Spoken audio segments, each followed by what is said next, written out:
Bayangkan, dalam satu nahas pesawat, hampir seluruh pimpinan tertinggi Sabah terkorban.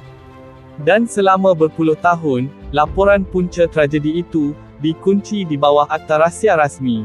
6 Jun 1976, jam lebih kurang petang.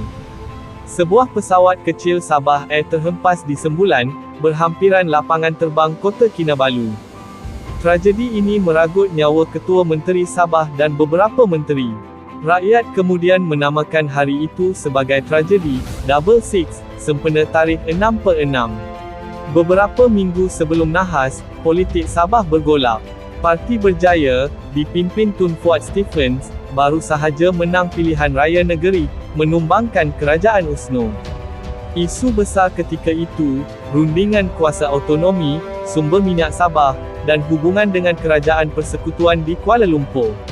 Pada pagi 6 Jun Tun Fuad dan beberapa anggota kabinet berlepas dari Labuan ke Kota Kinabalu. Mereka menaiki pesawat GAF Nomad milik Sabah Air, bersama 11 orang di dalamnya termasuk juruterbang. Lawatan itu dikaitkan dengan urusan rasmi penting, termasuk soal minyak dan ekonomi negeri. Ketika menghampiri lapangan terbang Kota Kinabalu, pesawat dilaporkan berada dalam fasa pendaratan. Saksi melihat ia terbang rendah, kemudian tiba-tiba menjunam dan terhempas di kawasan perumahan Sembulan. Berlaku letupan dan kebakaran. Pasukan penyelamat bergegas ke lokasi, tetapi semua penumpang disahkan terkorban. Antara mangsa ialah Ketua Menteri Sabah, Tun Fuad Stephens. Turut bersama, beberapa menteri negeri seperti Datuk Peter Mojuntin dan Datuk Saleh Sulong, serta pegawai kanan lain.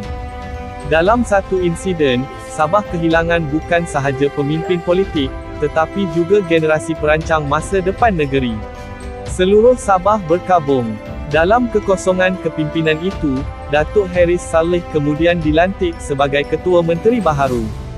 Pada masa yang sama, isu pembahagian hasil minyak dan hak Sabah dalam persekutuan menjadi semakin sensitif, kerana ramai merasakan negeri itu kehilangan suara pentingnya.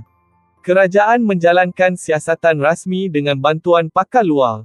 Secara umum, laporan menyebut faktor teknikal dan cara pengendalian pesawat sebagai punca nahas. Tetapi laporan penuh diklasifikasikan di bawah Akta Rahsia Rasmi. Selama berdekat-dekat, orang awam tidak dapat melihat butiran sebenar siasatan. Apabila laporan dirahsiakan begitu lama, pelbagai persoalan mula timbul.